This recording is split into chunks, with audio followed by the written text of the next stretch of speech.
to be quite frank with you,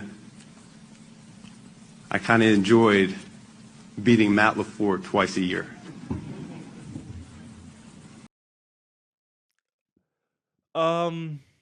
Look, I'm not going to be one of these people that have come out of the woodworks, right? Content creators, fans, pundits that are kind of backtracking on the everybody wanted Ben Johnson thing. I wanted him. I think he was the number one option. I think he's going to be very successful. I'm not backtracking on that. I'm not going to be the one that goes, actually, the girl isn't hot. I was just wrong. The press conference was a little strange. Calling Matt LaFleur out, Adam Gase energy, no doubt about it. Maybe it's just because he kind of looks like him. I'm not saying he's going to be bad.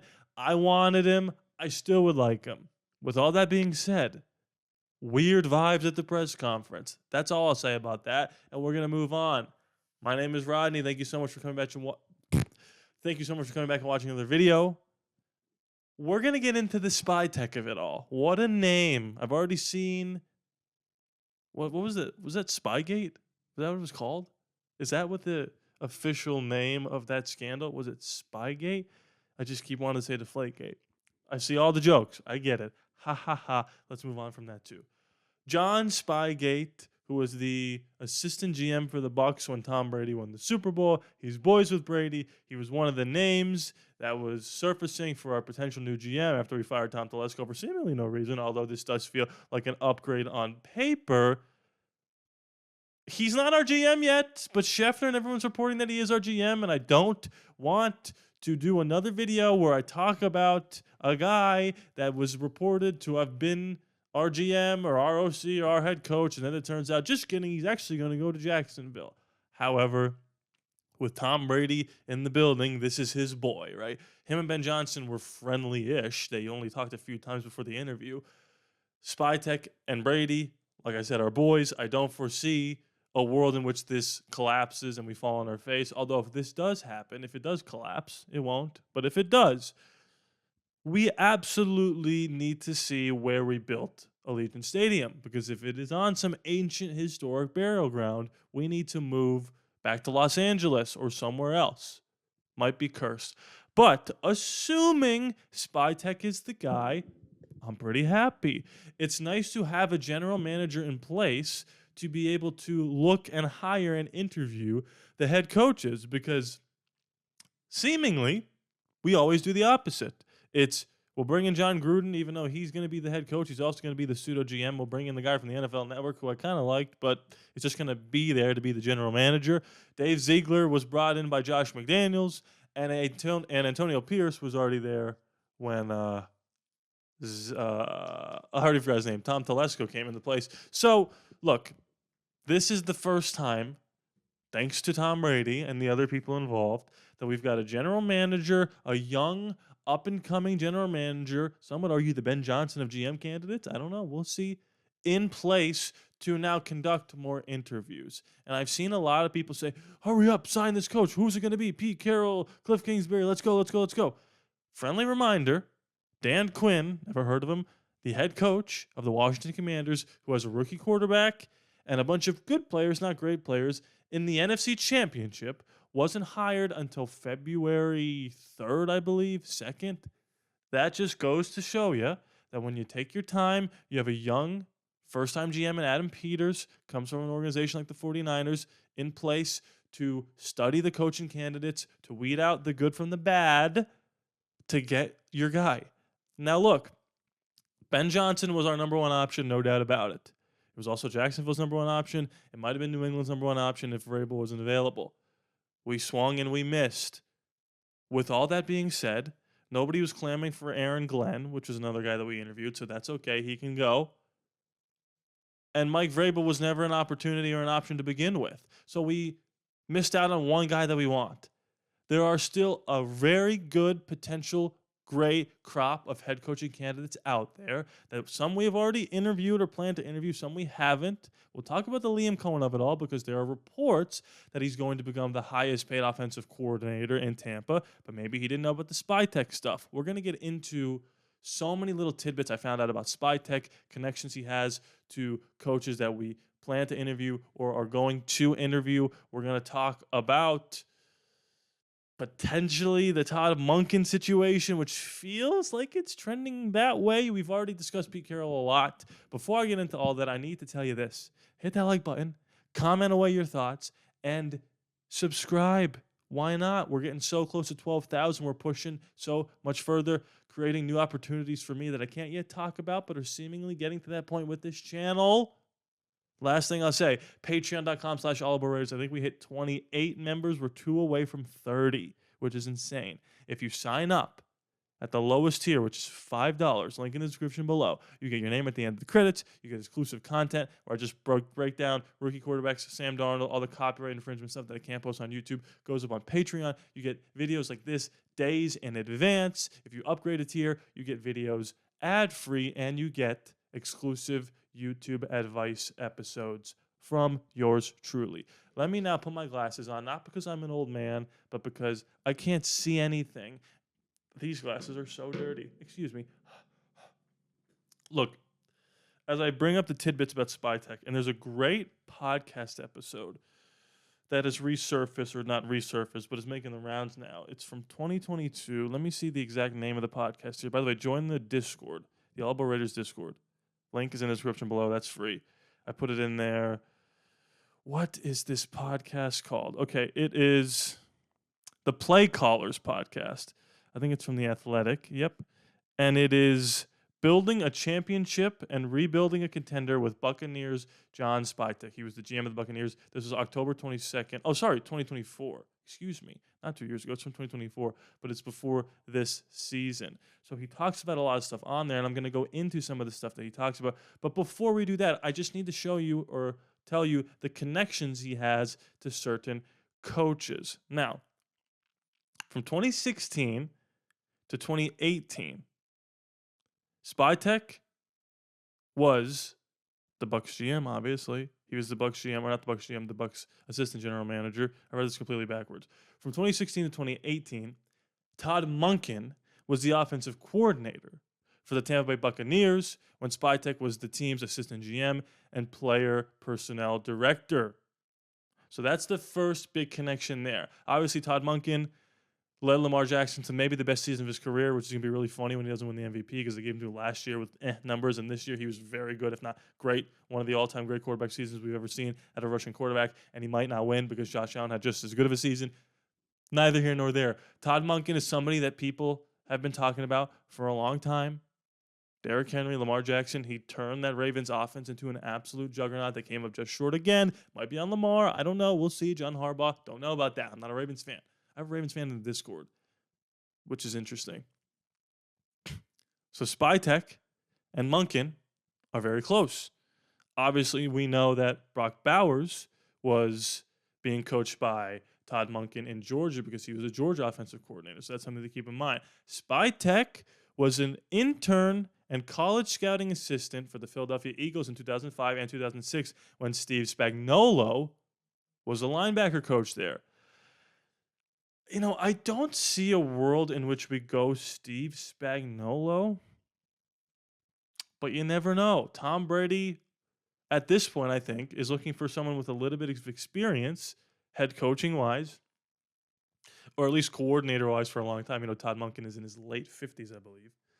Pete Carroll, we know how old he is, and everyone saying that Pete Carroll is old is in worse shape than Pete Carroll is right now, including myself. I don't see us going Steve Spagnuolo. Todd Monken seems more likely, but there's also other coordinators out there that are now resurfacing, like a Joe Brady. Maybe we can interview him, a Kellen Moore. They're both getting interviews with the Saints because it seems like Schottenheimer's getting the Cowboys job. Good luck to you, Cowboys and Schottenheimer. That seems like a weird situation, but good luck. There's the Cliff Kingsbury of it all, which I think I'll get into in another video or my Bleacher Report live stream tomorrow, 9 p.m. Eastern. Make sure you download the app, follow me on there, and check me out there when we go live. I want to mention something before I get into the tidbits on the podcast about how Spytek views building a championship contender and rebuilding. And this was something that Albert Breer said on the Rich Eisen show. Tom Brady is famous for having these Tuesday meetings where he got heavily into the scouting of the team that he was going to play that week, right? And for the longest time, he did this with Bill Belichick in New England. When he went to Tampa Bay, he had these same meetings with John Spytek. Spytek was the guy in Tampa Bay that would be the heavy scouter of the team they were playing, and he would go through his Tuesday meeting and walk through and break down every single layer of the opposing team with Spytek. Now, he has only done this with Bill Belichick and one other person who was in the meetings with Tom and Bill Belichick in New England. And that guy's name is Nick Caserio. And if you don't know who that is the general manager of the Houston Texans.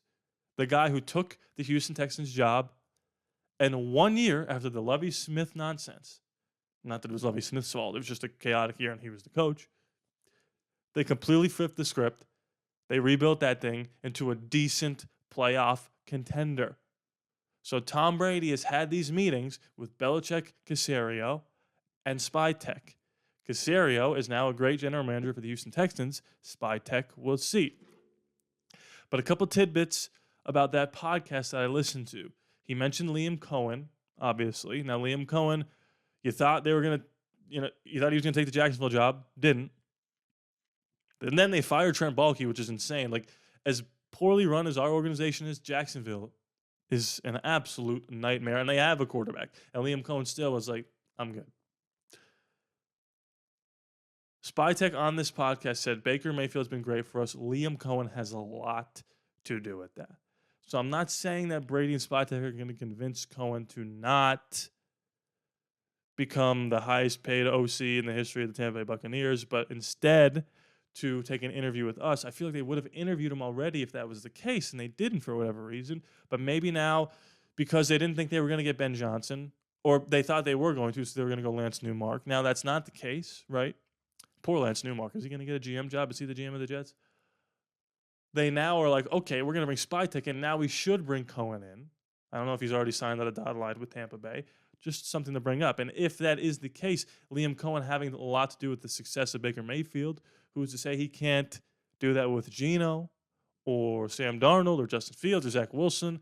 I'm trying to find the next Sam Darnold. Zach Wilson keeps ringing in my ears. Similarly to Sam Darnold, learned under a very dynamic offensive coordinator / CEO, head coach. Sam Darnold obviously worked under Kyle Shanahan before he went to Minnesota. Zach Wilson, this whole year, who looked pretty good in the preseason, was working under Sean Payton and was the backup for Bo Nix. They talked about the rebuild of the Buccaneers. Now, they didn't really need to rebuild the Buccaneers in a traditional way when Tom Brady got there. But after Tom Brady left, they had to find a way to make a competent roster with a ton of dead cap. And when they signed Baker, he mentioned this in the podcast. Please go listen to it. It's really good. He talks about how they needed to draft players who were ready to contribute instantaneously. And then he said, the coaches owed the fans a good product. Nobody deserves to sit through a 4-13 season. He said something along those lines. So if you're expecting him to come in and just strip it to the studs, I don't think he's going to do that.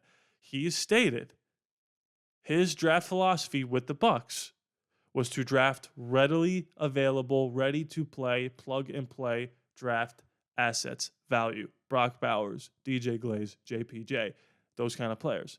Now, of all the quarterbacks who have the highest floor, it's Shedeur Sanders, no doubt about it. The pro is that he's pro-ready. The con is that he might not get that much better. We'll see. Again, I use the comparison. Mac Jones had a high floor, made the playoffs his rookie year, fell off a cliff. And I'm not saying Shedeur Sanders is going to be that, but similarly to Mac, he's got a high floor. He can come in and run an offense right away. I also think there's a world if Spytek, again, signs on the dotted line and becomes the actual GM, that he can go out and get a veteran similarly to the Baker Mayfield of it all. And again, that could be Sam Darnold, especially if Sam Darnold is going to get the similar 3 years, $100 million. Now, if Pete Carroll is also the coach, this is the one thing I'll say about Pete Carroll that I want to talk about next week. Pete Carroll or not next week, tomorrow on Bleach Report. Pete Carroll has an ability to maximize every ounce of talent and potential out of his players. Richard Sherman, who's going to go down as one of the best cover corners in the history of the National Football League, future Hall of Famer, was drafted in the 5th round. So if Pete Carroll's our guy, I don't think we're going to take Will Johnson at quarterback with the 6th pick. I think Pete Carroll is comfortable drafting corners in the later rounds and maximizing their potential, playing them in the right spot. He found Russell Wilson in the 3rd round, and he also traded Russell Wilson for Geno Smith. Nobody thought Russell was going to be as good as he was. He's a Super Bowl champion, maybe potential future Hall of Famer. Geno Smith's career resurrected under Pete Carroll. So the only thing Pete hasn't really done is draft someone early in the draft, quarterback-wise. So if he does that, it'll be interesting to see how he can maximize the potential of that person if he becomes our head coach with Spytek. If not, he has a knack, we've seen it with Russ, of drafting people later and maximizing their talents, or grabbing a free agent quarterback who's underperformed like Geno so far and pushing him to a level that you didn't think they would hit. Pete Carroll has a history of doing that. And I think that's going to be important in terms of trying to build a culture, a winning environment that these young players can learn and grow under, and that Max Crosby and these veterans like Jacoby Wilkins can be happy to be a part of. Last thing I'll say about Spytek is that, with Jason Light, the GM, and Spytek directing player personnel, they hit on 2 running backs in the draft, Rashad White and Bucky Irving. And he also said, and I think Mo Moten said this on Bleacher Report, it doesn't matter the size of the running back. He wants guys who can break tackles. Now, that might mean Genty. It might not mean Genty. But at the end of the day, this guy knows how to scout and find running backs. So I guarantee you, in the first 90 picks of this draft, with one of our first 3 picks, first round, second round, 2/3, we will draft a running back. And this guy, again, is going to be able to compete for a starting spot and contribute day one. And I got to be honest with you, everything I've seen from Spytek, I've liked so far. I'm not going to come here and heap a bunch of praise like I did with Telesco, because, and look, I think Telesco did a good job. But if you would have told me a year ago, all the stuff you're saying about Tom Telesco building this franchise is going to go out the window because he's going to be gone in a year, it would have felt like a complete waste of time. So with all that being said, Spytek, he has connections to Munkin. He's got connections to Spagnuolo, right? Liam Cohen is supposed to go back to Tampa Bay, but I don't think it's official yet. Correct me if I'm wrong. Make sure you're commenting all your thoughts as well. He's aggressive in the draft as well, or Jason Light has been. There was a year stretch, I think it was like a 5, 6, 7-year stretch, where they kept trading into the first round, out of the first round, up and down. So they are also aggressive, free agency-wise and draft-wise. And the Tampa Bay Buccaneers are a sneaky organization in terms of wanting to, steal is the wrong word. What is the word I'm looking for? Want to kind of base your rebuild off of, right? They have the blueprint of not only winning a Super Bowl, obviously it helps to get Tom Brady in free agency, but consistently staying relevant and having fans' interest engaged in their organization after he's been gone with Baker Mayfield. And then that makes more free agents want to stay there, more free agents want to go there. Everything is better when you have a stable structure. And now with Spytek in the interview room, maybe conducting second interviews for some guys, or first interviews for maybe a Kingsbury if they lose this weekend, or a Kellen Moore, or a Joe Brady. Everything is on the table now. We'll talk about all the potential, defensive and offensive coordinators that can become the next head coach. Still feels like they're leaning Pete Carroll, but let's wait and see. I heard rumors that he was in the building today. I don't know. I thought maybe he would sign on the dotted line if he was in the building today. Maybe it's just a second interview or just another meet and greet. But all that to say, I'm excited about the idea of Spytek coming in. He seems like an aggressive, hardworking, hotshot, up-and-coming GM. People have had nothing but good things to say about him. I think there's a Vinny tweet, actually, before I hop on here. I want to read that actually specifically states a lot of the word around the league about Spytek in particular. Let's see. So if I scroll down here, I'm on Bleacher Report right now. Make sure you download that. Okay. Because you're going to see me on there tomorrow, 9 p.m. Eastern. I should have just looked at Vinny's Twitter because now I can't find it, of course. Where is this? Where is it? Don't know. But Jeremy Fowler says, John Spytek, a key member of the Bucks personnel on the way to 4 straight division titles, takes over as Raiders GM. Big day for Tampa Bay, which keeps Liam Cohen but loses Spytek. Okay, so there you go. I guess Cohen is going back. Although, again, the Spytek thing isn't set in stone. So maybe neither is the Cohen thing, and we know what it's like to not have something set in stone and celebrate it. I literally made a thumbnail with Clint Kingsbury with me with the sunglasses on saying we've just assembled the coaching Avengers. And a year later, they're all gone, or they never were on the team to begin with. Thank you so much for watching. This is a little bit of a shorter one. I don't know how long was this. Maybe it ended up being right on par. Yeah, about 20 minutes. Thank you so much for watching. Like I said before, Patreon, link in the description below. Discord, ALLaBorde Discord, link in the description below. Comment away your thoughts on Spytek. What are your predictions now for the head coach now that John is our new GM? I do think he's going to be at least base level as good as Telesco. I'm excited to see what he can do in free agency and what he thinks about the quarterback situation. Hopefully he does sign on the dotted line and this isn't another hoodwink, bamboozlement, led astray by the media to the Raider fans. I still believe in Tom Brady. Look, I'm upset that Ben Johnson's gone. It is what it is. We got to move on. That was option A. Let's see what else we got, right? Please be sure to subscribe. It's free after no charge to you. I love you guys, and I'll see you next time.